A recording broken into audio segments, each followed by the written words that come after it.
A few moments later. Well, quite a few moments later, more like over a year later, and I still don't have the Hutch Freestyle Stem that's been repeatedly delayed, but I'm done waiting. So today I'm super excited to get this off of the shelf and finally build my 2022 Hutch Trick Star Reissue bike. We'll swap out this cheap placeholder stem if John DeBruin ever makes it a priority to release the Western H1s. There's Big Ben, kids, Parliament. If you followed my channel, you probably know the story with this project, but in a nutshell, this is a reissue of a 1980s Hutch Trick Star. It was the bike I always dreamed of as a kid, but I knew that I'd never have. And back in 2021, when I saw that Hutch was making a run of reproductions based upon the original specs, I was stoked to finally make that dream a reality, and I got in on the pre-order. It was supposed to ship in 2022, but due to pandemic-related delays, it didn't arrive until April of 2023. I had most of the parts ready and waiting, but I wanted to get the matching ladder bars and a Hutch Western H Freestyle Stem before I started the build, and no big deal, the other parts were supposed to be available a couple of months later, and they were, except for that stem. It's funny because I started this channel with the simple goal of doing an unboxing of the bike and then follow it up with a build video. I didn't plan to do much more than that. But as I waited on Hutch to release the parts I needed, I kept making other videos, and by last fall, I really wasn't in a hurry to build this thing up anymore. So yeah, it's funny to look back. Without this delayed project, this channel probably wouldn't have gone anywhere. And here we are with about 3,000 subscribers, 56 other videos, and a bunch of new friends in this nostalgic neighborhood. I had no idea about all the Hutch drama that was about to unfold, but love them or hate them, I gotta thank JDB for indirectly getting this channel going. All right, so let's do a quick recap of my approach and the parts I picked. Then we'll build it up and take it out for a few test rides around the neighborhood. Let's get started. Okay, for the build philosophy, I'm loosely aiming for a build from around 84 or 85. I drew up this mock-up back in 2021, and other than the stem, this is still pretty much my same vision for the bike. Investing in expensive OG parts didn't make a lot of sense, so everything will be repopped except for the ACS Rotor. They don't make those anymore. Budget-wise, this isn't the cheapest build, but I cut a few big corners and skipped things like the Hutch Aerospeed cranks, Hutch Freestyle tires, and Hutch hubs. Those parts alone could have cost as much as this entire build. I'm not planning to go crazy riding this. I have a modern 20-inch S&M Dagger for that, and the 26-inch cruisers are more my speed these days, and so I'm not worried about performance trade-offs like using a rotor instead of a gyro. It's wild to think that I've been sitting on most of these parts for over 2 years now. Let's run through them real quick, and then we'll start putting everything together. Starting with the handlebars, I've always loved how the Hutch ladder bars looked. I wanted matching pink ones, so these were probably the easiest choice of the entire build. Next up, the grips. Without question, they had to be Amy. Back in the day, I was never going to get the Hutch or a GT that I drooled over in the magazines, but I could afford the Amy grips that I saw the pros riding, and they made my Huffy bike feel a little bit more rad, and I've always had a soft spot for Amy ever since. So yeah, since they're still around and thriving, white tri-grips are a no-brainer. For the levers, similar to Amy, I feel like you gotta go with Dia-Compe for this era, so I went with the Dia-Compe Tech 6s. For the stem, yeah, I got this cheap GT Mallet stem copy from BMX Guru for about 25 bucks. I'm not thrilled with it, but since I'm installing a rotor, I wanted something with a built-in cable stop, and there weren't many options in the repop world, so this was cheap and met the criteria. I always wanted an ACS rotor back in the day, but by the time I got my first decent bike, they were history, and everyone had gyros, so this is my chance to finally get a rotor, and I got this Gen 2 for around 45 bucks on eBay. I cleaned it up and applied some new stickers. I made a video about how I restored it. I'll link to it if you're interested. And then I got this NOS upper ball cup for the headset, which includes a cable stop for the rear brake. And then just some white brake cables from Pork Chop BMX. For the brakes, I chose Dia-Compe 883s, which were really popular in the mid-80s. I've got some white Kool stop brake pads since I'm running Skyway Tuff 2 mags. I never had a set of Skyways back in the day, so I'm really stoked on these too. For tires, I decided to save some money, and I went with the relatively inexpensive Kenda K55 Freestyle tires and some cheap inner tubes from Amazon. Moving to the drivetrain, I opted for a more budget-friendly approach here too by choosing Redline flights over Hutch or profile cranks. While these aren't my favorites, they aren't too out of place here, and I've got some replacement stickers to make them look more like the 80s versions. And then paired with those, I've got a Redline 44-tooth MX2 chain wheel, and this would have commonly been paired with those back in the the day. I've got a Hutch American bottom bracket, and in the back I'm going with an ACS Paws 16-tooth freewheel, and then connecting them both together is this basic yabbin chain. For the pedals, I originally planned on getting some cheaper MKS graphite pedals, but I ended up splurging on these Hutch Bear Trap pedals. It was an impulse buy, but I don't regret it.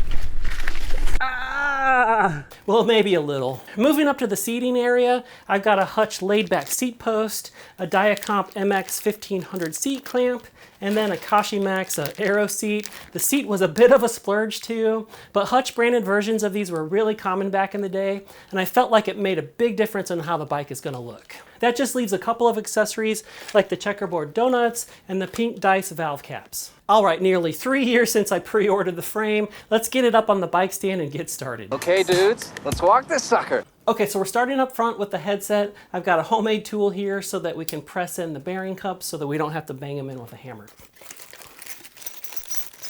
Okay, so we'll start out with the bottom cup first, and then we'll add the one from the rotor set. I'm gonna add a little bit of grease to the cup before I press it in.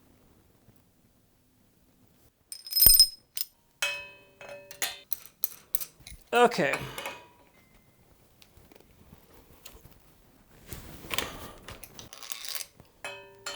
You'll see that there's a little bit of a raised part on the top of the cup where the cable stop is. So I've cut off the top of those washers here to give some clearance so I can still get even pressure on the top of the cup.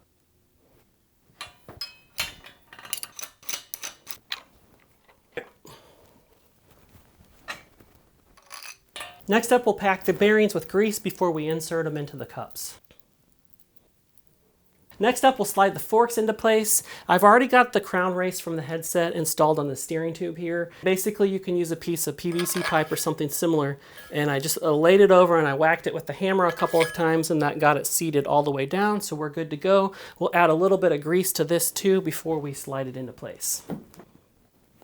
These caged bearings kind of have an inside and an outside, and typically this top part is called the cup, and then this would be called the cone, and you want the inside where it has the bearings exposed. Usually they'll fit in, and so that you'll still have those bearings touching there on the cone, and then these bearings will be there on the cup as well. So that's the orientation. You don't want to put them in backwards. And then the same thing with the fork here. You could put them with the balls down, but there won't be anything for the top cup to make contact with. But if you flip it over, then the balls on the inside of here kind of run on this race, and then these balls will touch the cup. So that's the proper orientation. Then we've got a little washer that's keyed, so you want to make sure that that little notch goes into the slot on the steering tube. And then we've got the top nut here. Okay, so I've got some 30mm wrenches here. You'll want a really thin one for the cap there so you have clearance to cinch down on the top. And so yeah, basically we want to use this one on the bottom is what's going to hold the tension. And so you want to get it tight, but you still want it to move fairly freely. So then the one on the top we use just to kind of cinch that down, and it'll keep the bearings kind of locked together. So we're not actually tightening the bottom one. We're tightening the top one onto the bottom one. Okay. Okay, so we're gonna go ahead and install this $25 knockoff mallet stem while we wait for that Hutch Freestyle Stem. I don't want to hear any more about it. And since I'm using a rotor, we need to make sure that the length of the stem is gonna be sufficient. You want an 1.5 inches in this area for the rotor to slide up and down, and then you still wanna make sure you have at least 2 inches left to be inserted into the stem. And so you would need 3.5 inches. So I'm at just shy of, I'm at 4.25, so I'm fine here. And then I measured, there are some minimum insertion lines here, and 1.5 inches is just like maybe 1/4 inches above that, so I'll keep that in mind when I insert the stem. Apply a little bit of grease on the stem, especially just lightly in the area where the rotor is going to be sliding up and down. We want to make sure that we have that good and covered. There's the minimum insertion point, so I'm going to go down just about 1/4 inch more, and then I'm just going to barely tighten this because we'll want to come back, make sure that it's straight with the forks and handlebars a little bit later. That will be good for now. Next up, we'll get to the handlebars, so we need to remove the cap from the stem. I'm going to go ahead and pre-grease these so that they are ready to go when we apply them back on. Okay, so like I said before, I've got the Hutch ladder bars. I'm stoked to finally be installing these, so let's go. So they will go like that, so we'll flip them down. And I'm just gonna get these kind of basically in there to start with. Okay, so the gap around the whole thing here is even, so we can lift up the bars, and then we'll slowly go in a crisscross pattern to get them cinched down. All right. Moving on to the brake levers, I've got the Dia-Compe Tech 6s. All right, that one went on easier. Like I said before, I'm a huge fan of Amy grips, so the white tries were a no-brainer on here. Okay, so I'm gonna go with the old hairspray trick here. I'm gonna spray a little bit on the inside. Then we want the Amy logo aligned on the top. And then let's just take a minute to make sure that the grip itself is not really twisted. All right, that one looks good. Okay, so I've got Dia-Compe 883s here. Now they're pretty much the same, except for one is set up for a front brake scenario and the other is for the rear. Okay. All right, so let's go ahead and add the rear brake.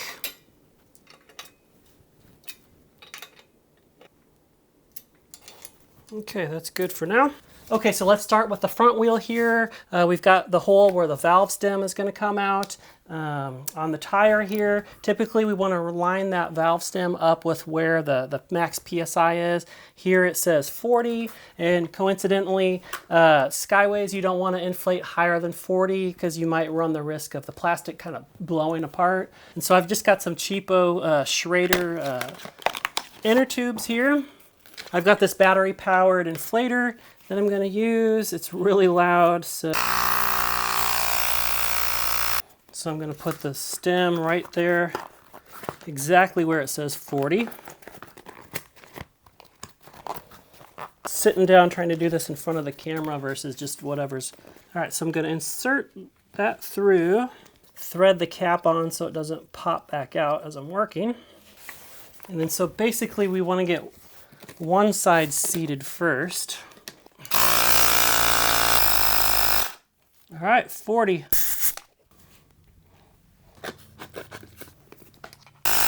Let's go ahead and get the bottom bracket in and then we'll put the wheels on. I'm gonna go ahead and add some grease to both sides of the inside of the bottom bracket tube here. So normally the best practice is to push these in one at a time so they go in perfectly parallel with the tube there and they don't get kind of crooked. To do that, unfortunately, I don't have any larger washers right here that are larger than the outside diameter of that, and I don't really feel like going down and finding a piece of scrap wood and cutting it or whatever. So I'm just gonna push these in at the same time. It'll be fine. I'll just need to be very careful to take my time and make sure that everything is aligned well. And if it looks like it's gonna be getting crooked, then I may change my mind, but let's, there it goes.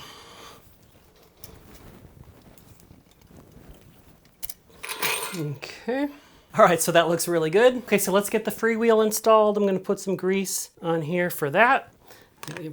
And you can just kind of spin it on there.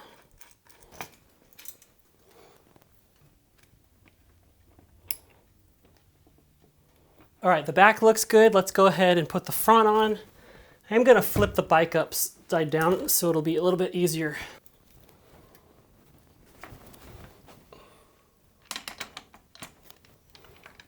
Let's see, one more on this side. Okay. So it's really starting to come together. Okay, before we install the crank arms, I've got these 80s style decals here that we'll replace the current ones with.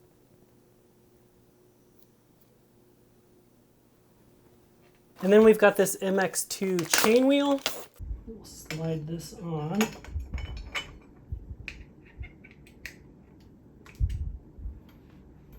Okay, let's get the chain fitted and then we'll move on to the brakes and then the seat. All right, so I've got the wheel about halfway in the back. Okay, so I've got to figure out exactly how long to make the chain. Okay, so we just tighten this down and it will pop the pin out. Okay. And they did not want to make that easy, did they? There we go.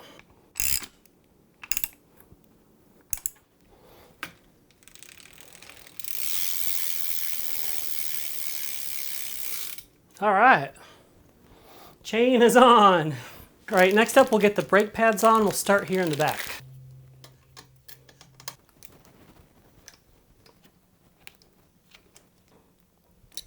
Okay, we're ready for the brake cable housing. Okay, so let's run this through.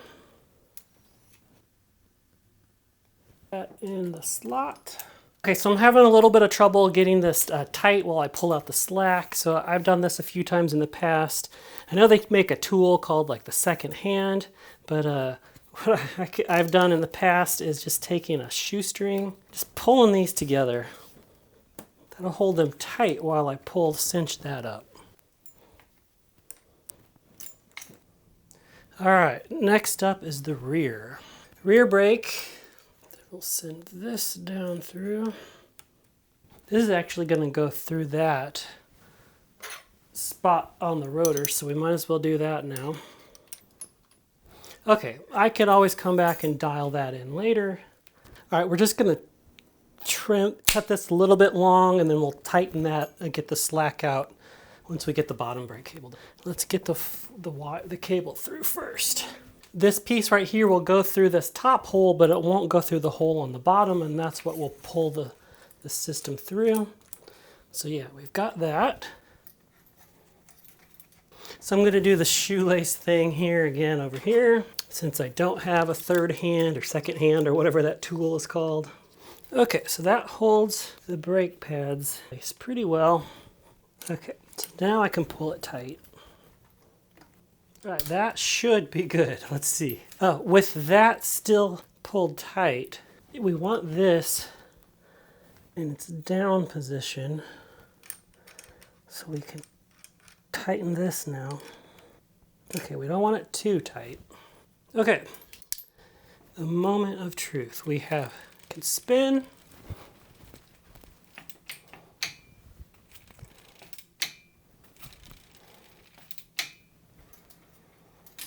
Nice. All right, we're on the home stretch here. All right, now we'll spin freely. Dude, that is so awesome. All right, dudes, we're getting close. That leaves the pedals and then the seat. Let's do the pedals real quick. Let's put a little bit of grease on each one. First one on, and it goes your normal righty-tighty. And then the other side, instead of righty-tighty, it'll go lefty-tighty. Okay. Be very careful because these pedals are sharp. Okay. All right, pedals, check. We've got the seat and the seat guts. And the last time I installed seat guts on the seat, it was kind of a pain in the neck. So I'm gonna do that sitting down again. So I found the best thing to do is to take it all apart. We want that on there, one of those. And then the key is getting one of these in like that. Getting it kind of lined up, and then you can snap it in. Okay, so then we want to get this rod thingy through. Then we've got these two guys that will kind of cinches it down. Okay. You know, I can see why they moved to pivotal seats in the new school world, because this is just the biggest pain in the butt.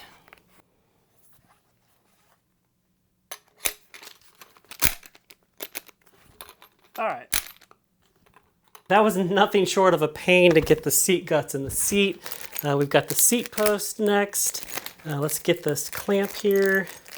Put some grease on the tube. Okay. Now we can put the seat on.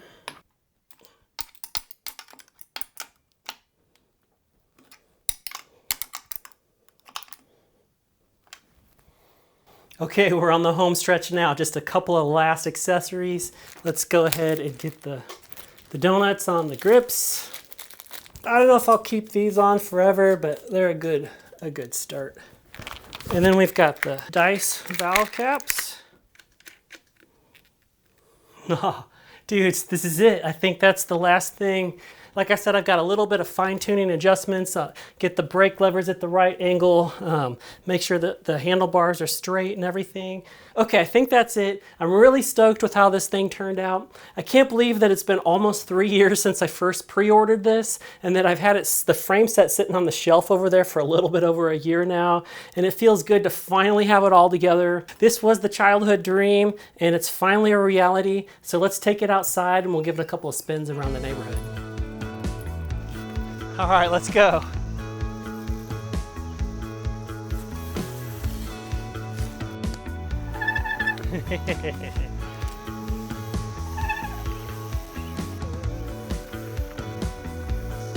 The brakes are squeaky. I gotta get those dialed in.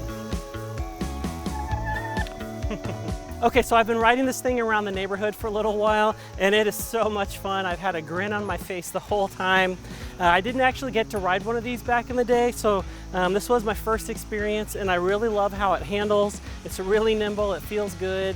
And even if it's a little bit small compared to its big brother, I'm still loving this thing. Riding this thing really does take me back to my childhood. Now I've got to ride up to the 7-Eleven and get a Slurpee and a pack of trading cards. Okay, so you're not gonna believe this, or maybe you say, of course this was gonna happen, but I didn't even get like maybe 5 houses down the road down there on my first ride on this thing, and some guy in a pickup truck pulls up, and he was like, "What do you got?" "No way, is that a Hutch Trick Star?" And he pulls over and he hops out of the car, and we ended up spending about 15 minutes chatting on the side of the road, and he was telling me how he always wanted one of these when he was a kid, and we exchanged stories, and it was like all of a sudden I've got a new friend here. And so they talk about a nostalgic neighborhood. I thought I had a virtual one, but I guess I live in a physical one too. And so if that's not the perfect way to wrap up a video here, I don't know what is. So thanks for everyone who's joined along with this long journey. I really appreciate all the support and the comments. If you enjoyed this video, please consider giving a like or subscribing or leaving a comment. And then if I ever get that Hutch Western H Freestyle Stem from JDP, you guys will be the first to know. So thanks again, and we'll see you in the next video.